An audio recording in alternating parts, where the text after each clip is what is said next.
The reason that people don't like Meghan Markle is not because she's older than Harry, not because she's been married before, it's because she is a bit black. They don't like that little tinge of blackness on Meghan, and that is what has dominated public discussion. When the world first hears in 2016 that Britain's Prince Harry has a new girlfriend, Meghan's mixed-race heritage gets a lot of attention. When I first heard that Harry was dating Meghan Markle, I didn't hear that he was dating a outspoken independent feminist role model. I heard that he was dating a black woman, which was very exciting. Certainly, people I spoke to and never would have ever thought would have had any interest in the royal family became much more interested. And then I saw Meghan and I was like, oh, he's dating a very gently black woman. I was like, oh snap, is this a bit of drama? Is it about to get spicy out here? And it did. Among the excitement, observers see racist undertones to the reporting on Meghan. We saw some piece about, could you imagine this woman with dreadlocks sitting with the Queen for tea? There were the well-known headlines about Meghan being straight out of Compton, which are not only factually inaccurate, but have huge racist undertones that you can't ignore. To many, the media coverage of Meghan exposes the reality of racism in Britain. As someone from Texas who's been in London for almost 3.5 years, I have a lot of discussions about the difference between racism in the US and the UK. We have like different flavors of racism. Like American racism is like very tangy, it's very overt. British racism is usually like an undercurrent. The idea that just because people aren't hanging nooses off of trees and stuff here, that racism isn't happening is silly. The racism she's experienced, the hate, the abuse, the irrational nonsense of criticism is symptomatic of exactly the lived experience of black people and ethnic minorities in the United Kingdom. If you can get away with doing that to a biracial member of the royal family, imagine what the rest of us are experiencing.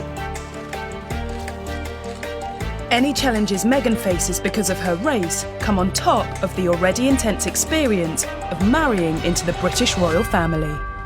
English media coverage of the royals is savage.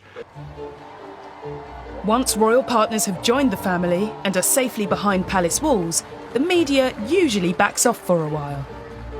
Usually royal wives and new women to the royal family are given this honeymoon period where they can expect to be treated decently by the press. Meghan has barely finished walking down the aisle before the press start throwing shade. Every single thing that Meghan did was criticised from day one. And remember those stories about Duchess Difficult? She wanted things done now. She was deemed a hurricane. It was all too much.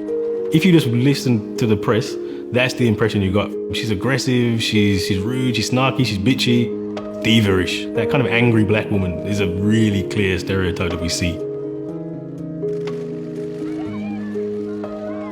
Meghan knew that marrying into the royal family would be difficult, but I think that what she thought of British tabloid culture compared to what it was actually like was very different. When I first met my now husband, my British friend said to me, I'm sure he's great, but you shouldn't do it because the British tabloids will destroy your life. And I very naively, I'm American, we don't have that there. What are you talking about? That doesn't make any sense. I'm not in tabloids. I didn't get it. Working as family does have its challenges, of course it does. One of the weapons in the tabloid arsenal is the suggestion Meghan is fighting with her sister-in-law, Kate. To pit Kate and Meghan against each other in these weird fake quote tabloid wars where like Meghan said Kate's a real headache. Kate said Meghan is insufferable. Meanwhile, William and Harry are just in the back of the room like having a beer like women. So everyone loves a catfight, and it's even better when one woman is the good princess and the embodiment of all that is righteous and virtuous in the world, and by definition, the other one is the evil princess. This narrative continues when Meghan announces she's pregnant in October 2018. The media reports on Meghan in a way that contrasts to how they reported on Kate's pregnancies. Kate was described as cradling her bump when she was walking down the street. Meghan was described as kind of showing off. They were like, why can't Meghan Markle keep her hands off her bump?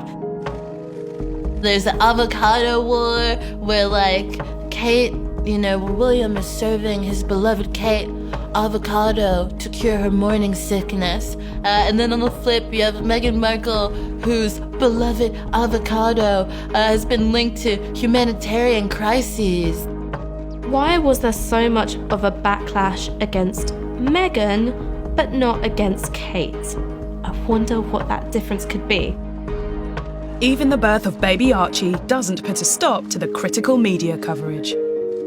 The fact that she was just doing things her own way didn't sit right with traditionalists. They expected her to bring her baby onto the steps of the hospital after he was born. By the fall of 2019, on their trip to Africa, it's clear the young family are reaching breaking point. I never thought that this would be easy, but I thought it would be fair. She's tried to fight this tsunami of hate and abuse.